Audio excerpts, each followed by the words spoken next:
The family man pics, तो एक एक करके, और सबसे पहले मैं वाइफ की प्रॉब्लम को सॉल्व करना चाहूंगा। हम सब यही चाहेंगे, है ना? तो आशीष सर, ऐसा कोई स्टॉक जिसमें तो रैशनल वाइफ के लिए भाई डिविडेंड डोल आउट तगड़ा हो और इवेंचुअली बढ़िया कैपिटल एप्रिसिएशन भी हो, तो ऐसा कोई स्टॉक है क्या पोर्टफोलियो में हमारे पास? बिल्कुल, मैं आपके दर्शकों के लिए एक बहुत अच्छा ऐसा पिक ढूंढ के लाया हूँ। हाँ। जो बहुत लिबरल है डिविडेंड देने के मामले में। बिजनेस भी काफी उनका सॉलिड है और आगे एक्सपेंशन पाथ पे भी है। तो वो स्टॉक है अंबुजा सीमेंट। जो यदि आपको लॉन्ग टर्म में सस्टेनेबल ग्रोथ चाहिए और डिविडेंड का बड़ा पे आउट भी चाहिए, तो आपको ब्रिक एंड मोटर वाला जो बिजनेसेस है वहां इन्वेस्ट करना पड़ेगा। तो अंबुजा सीमेंट यदि मार्केट कैप वाइज देखा जाए तो नंबर 3rd प्लेयर है भारतीय बाजारों में। और या यदि उनका डिविडेंड का ट्रैक रिकॉर्ड भी देखा जाए तो करीब 125 से 150% हर साल डिविडेंड वो बांटते हैं। प्रॉफिटेबिलिटी वाइज भी उनका प्रॉफिटेबिलिटी में कंसिस्टेंट ग्रोथ है। करीब 29.5 मिलियन टन की कैपेसिटी है, जो अगले कुछ सालों में बढ़ा के वो 50 मिलियन टन तक ले जाने का उनका टारगेट है। तो एक अच्छी इन्वेस्टमेंट के लिए जिसमें डिविडेंड भी हो, ग्रोथ भी हो, प्रॉफिट भी हो, कंसिस्टेंसी भी हो, अंबुजा सीमेंट काफी बेहतरीन पिक है। इसके अलावा फ्लोटिंग स्टॉक भी काफी कम है। 63% शेयर प्रमोटर्स के पास में है और करीब 30 से 32% शेयर इंस्टीट्यूशंस के पास में। तो धीरे धीरे करके ये स्टॉक आपको कंसिस्टेंट रिटर्न देगा। स्टॉक आज 52 वीक हाई पर है, बट मेरा मानना है कि अगले 5-7 साल का यदि होराइजन है तो आपको कंसिस्टेंटली हायर डिविडेंड और 20 से 25% के सालाना अपसाइड बिल्कुल देता रहेगा। तो वाइफ के लिए बिल्कुल फिक्स डिपॉजिट जैसा स्टॉक है। अरे वाह, तो बिल्कुल सटीक, बिल्कुल फिट बैठ रहा है जो हमने कैटेगरी बनाई है वाइफ्स के लिए। तो अंबुजा सीमेंट वो स्टॉक मेरे ख्याल से 5% के आसपास की बढ़िया डिविडेंड यील्ड, और आशीष सर कॉन्फिडेंट अगले 5 साल तक 20 से 25% की कंपाउंडिंग स्टॉक दिखाता हो, कैपिटल एप्रिसिएशन दिखाता हुआ नजर आएगा। तो दोनों तरफ से फायदा। अंबुजा सीमेंट वो स्टॉक है जो रखना है हमें खरीद के। अगर हमें कैपिटल एप्रिसिएशन चाहिए, अगर हमें डिविडेंड चाहिए, तो आपकी स्क्रीन पे पहला पिक आ चुका है। अमरीश सर की तरफ से दूसरा पिक आने वाला है इसी कैटेगरी का। अमरीश सर, कौन सा स्टॉक है और क्यों? मेरा स्टॉक है IRFC। ये एक PSU है, मिडिल क्लास स्टेटस है इसका, and they lend to railways. और इसके कारण क्लियर विजिबिलिटी है, क्योंकि रेलवेज का जो कैपेक्स है it should grow at about 10% every year for the next at least 1 decade. तो नेक्स्ट 10 साल का तो वेरी क्लियर विजिबिलिटी है। AUM देखें तो it has more than doubled in the last 4-5 years. करीब 24,000 करोड़ का था FY16 में, it has increase to about 66,000 crore plus in FY20, which is a growth of about 20%. और if you see last quarter का यदि AUM देखते हैं तो 26% ग्रोथ दिखा रहा है। इनफैक्ट इनका जो अर्निंग है it is from the interest differential. So करीब 35-40 बिप्स इन लोग अर्न करते हैं, I mean for the like amount they are lending to railways and the government departments. और इसके कारण इनका कोई NPAs नहीं है, zero NPAs। And I suppose this is the only large NBFC जिसका NPAs is zero, and the possibility of NPAs happening in future is also as good as nil. इसका जो बुक वैल्यू है करीब 34 का है, और it's like 34 it should B by about FY23, अभी करीब 26.5-27 का है। और इसका जो डिविडेंड है, I mean they have already paid 1 rupee 5 पैसा करीब 2-3 महीना पहले पे किया था। I think for the whole year it should be about 1.5 to 1.75, which actually works out to करीब 7% yield होता है। So this will keep increasing going ahead. तो मुझे लगता है कि at these levels यहाँ से डाउनसाइड काफी मिनिमल है, whereas जो अपसाइड टारगेट है मेरा करीब like 18 months to 24 months में, it should be closer to the book value of FY23 जो होता है 34. So very good dividend yield, like hardly any downside, and at the same time जो upside है करीब 34 का है। IRFC, Indian railway finance corporation, इस साल की यील्ड बैठेगी 7% के पास, और तगड़े कैपिटल एप्रिसिएशन की भी यहां पे कर लीजिए तैयारी। तो ये वो दूसरा बेहतरीन पिक। और खेमका साहब, आपके स्टेपल की तरफ से कौन सा स्टॉक, आपका हाउस कौन से स्टॉक पे दाव लगा रहा है डिविडेंड और कैपिटल एप्रिसिएशन थ्योरी के लिहाज से? जी आशीष जी, अगर आप देखें ना तो जनरली हम हाई डिविडेंड बोलते हैं तो लोग PSUs की तरफ जाते हैं, बट वहां पे कैपिटल प्रोटेक्शन का एक क्वेश्चन आता है। तो हमने एक IT सेक्टर से जो टॉप चुनिंदा स्टॉक है वो है TCS, और आप अगर देखें उनके ट्रैक रिकॉर्ड तो लास्ट कुछ सालों से उन्होंने ना ही केवल डिविडेंड, बट अगर आप उनके बायबैक्स को भी हर साल जो इतना बड़ा बायबैक अनाउंस करते हैं तो 100% ऑफ पैट वो they give out to investor. And उसके साथ ही अगर आप देखें तो एक जो ग्रोथ है, कैपिटल एप्रिसिएशन है, वो भी बड़ा तगड़ा रहता है। आईटी सेक्टर आज यहाँ पे हमें लगता है कि जो इन्वेस्टमेंट साइकिल में एक ग्रोथ साइकिल में है, फेज में है, मार्केट लीडर है।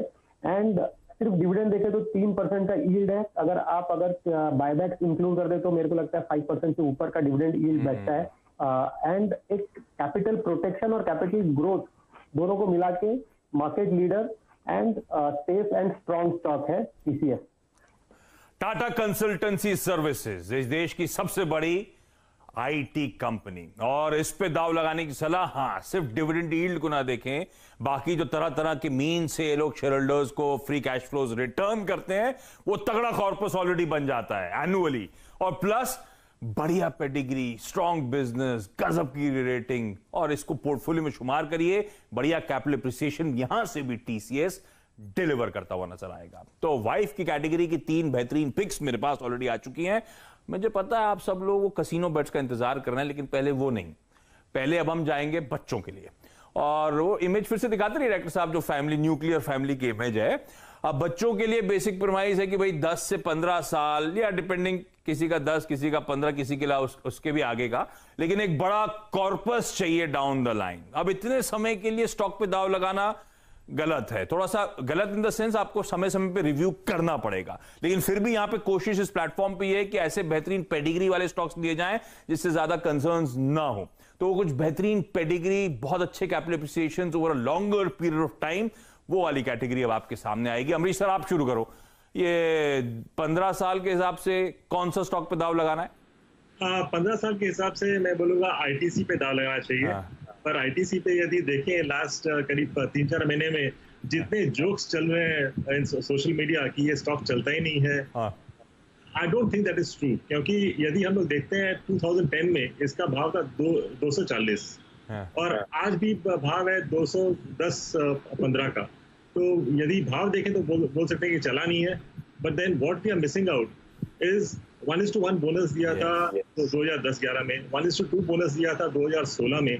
तो एक जो शेयर था 2010 में वो बन गया 3 शेयर्स।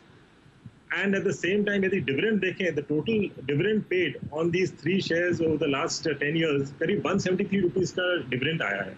सो यदि हम लोग कैलकुलेट करते हैं रिटर्न, तो it works out about 13% return.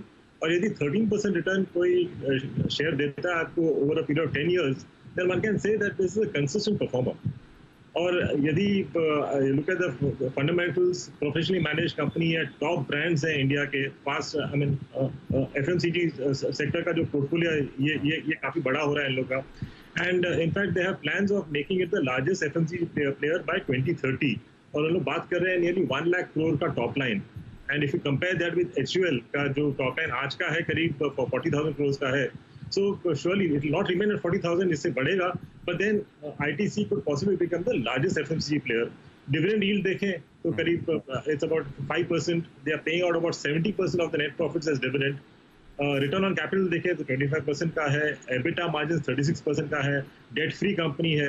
तो I don't think I mean there is any way you can find out anything wrong with the company except because of cigarette business इसका जो ECG norms के हिसाब से इसका जो rating है थोड़ा कम है, because of which I mean large institutions ये स्टॉक ले नहीं रहे हैं। पर इसका भी सोल्यूशन एक्सपेक्टेड है मेरे हिसाब से। I think over the next possibly 1 year इस पे डीमर्जर शायद हो सकता है, सिगरेट डिवीजन सेपरेट हो जाएगा and rest of the division separate हो जाए तो वहां पे काफी वैल्यू अनलॉकिंग होगा। And I think that will be a major booster. तो इस लेवल पे से यहाँ से डाउनसाइड कम है पर अपसाइड काफी हो सकता है। रिस्क रिवॉर्ड फेवरेबल है, कमा के दिया है, लेकिन भाव वहीं का वहीं नजर आता है, इसीलिए लोग थोड़े ज्यादा मायूस होते हैं। लेकिन ये स्टॉक यहां से चलेगा। ये 280 का टारगेट तो साल भर का होगा ना, हम तो 15 साल की बात कर रहे हैं अभी। 280 का जो टारगेट है ये it's for the next 9 to 12 months, और यदि डीमर्जर आ जाता है then it can be much more than this. और यदि 15 साल का आप बात कर रहे हैं then I am quite sure कि 13 to 15% पर एनम का जो CAGR रिटर्न है वो मिलेगा, बढ़िया रिटर्न मिलेगा। तो ये टारगेट्स सिर्फ टारगेट्स हैं आपके कन्वीनियंस के लिए 9 से 12 महीने के, अदरवाइज ये लॉन्ग स्टोरी और ये म्यूजिक टू ईयर्स होगा। बहुत सारे लोग जो सुन रहे हैं, ITC चलेगा भैया, चलेगा, 280 जाएगा और इवेंचुअली अच्छी मजबूती आने वाले सालों में स्टॉक डिलीवर करके देगा। क्विकली अब आशीष सर के पास जा रहा हूं। आशीष सर, इस कैटेगरी में 15 साल 10 साल के टाइम होराइजन वाला एक बढ़िया पिक दे दीजिए। बिल्कुल आशीष, मेरा पिक रहेगा इन्फो एज। मेरा मानना है कि पिछले 15 साल पहले ये लिस्ट हुई थी, कंपनी 320 रुपए में IPO आया था। उसके बाद 2 बोनस इशू आ गए, 1:1 के बोनस कंपनी ने दिए हैं और आज भाव 4,570 रुपए का है। तो वेल्थ क्रिएशन के मामले में यदि देखा जाए तो बिल्कुल फ्रंट रनर रहेगा भारतीय बाजारों में। सबसे पहली बात तो एक आपका कॉन्फिडेंस सेट होता है। दूसरी बात यह है कि जो इंडिया की जो top internet pure theme companies है उसका ये फ्रंट रनर है और आपके लाइफ के जितने भी स्टेजेस है उसमें ये केटर करता है। तो एजुकेशन से लेकर आपका जॉब, मैट्रिमोनियल और रियल एस्टेट, इन सारे चीजों को इन्हें अच्छी तरह से कैप्चर किया हुआ है। तो खाना भी खिलाता है। बिल्कुल, अब जोमेटो का जो IPO के बाद में जो वैल्यू अनलॉक होने वाला है तो उसका भी एक बड़ा बेनिफिशियरी रहेगा। इसके अलावा उनके पास में उनके 7-8 बिजनेसेस तो खुद के हैं और उनकी करीब 12 इन्वेस्टी कंपनीज हैं जो आगे जाके कई सालों तक IPO और जाके अनलॉक करती रहेगी वैल्यू। तो आपने यदि 15 साल का होराइजन पूछा है तो मुझे इन्फोएज से बेटर कोई स्टॉक नजर नहीं आया। अभी भी स्टॉक अपने 52 हाई से करीब 1300 रुपए नीचे ट्रेड हो रहा है। तो आपको काफी स्कोप है और अगले 15 साल सस्टेनेबल बिजनेस रहने वाला है और चूंकि इंटरनेट रिलेटेड जो बिजनेस है वही फ्यूचर है, तो बिल्कुल इस स्टॉक को long term point of view से अपने पोर्टफोलियो में ऐड करना चाहिए। अपने कोर बिजनेसेस और अपने इन्वेस्टमेंट्स के लिए जाने जाने वाली कंपनी रडार पर रखिएगा, लंबी अवधि में बहुत अच्छे रिटर्न्स देने का दमखम रखता है। खेमका साहब, क्विकली आपकी तरफ से इस कैटेगरी का बेट। बिल्कुल आशीष जी, मैंने इन्फ्लुएंस से बिल्कुल सहमत हूँ, बहुत ही अच्छा पिक है।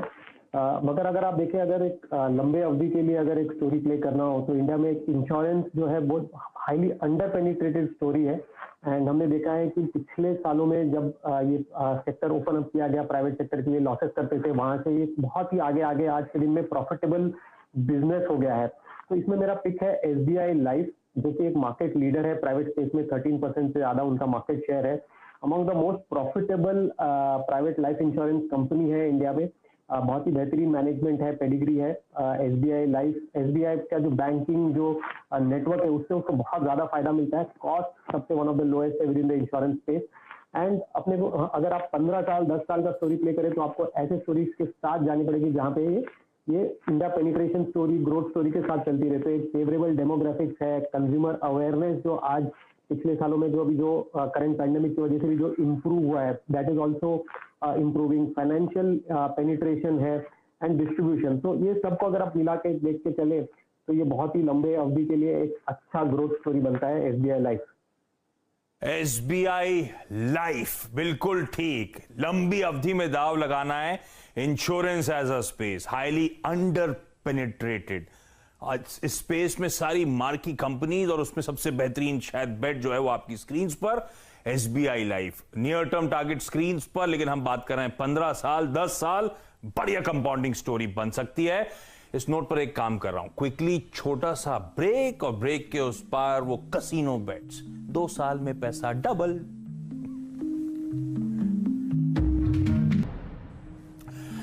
ब्रेक के बाद आपका स्वागत है द फैमिली मैन पिक में।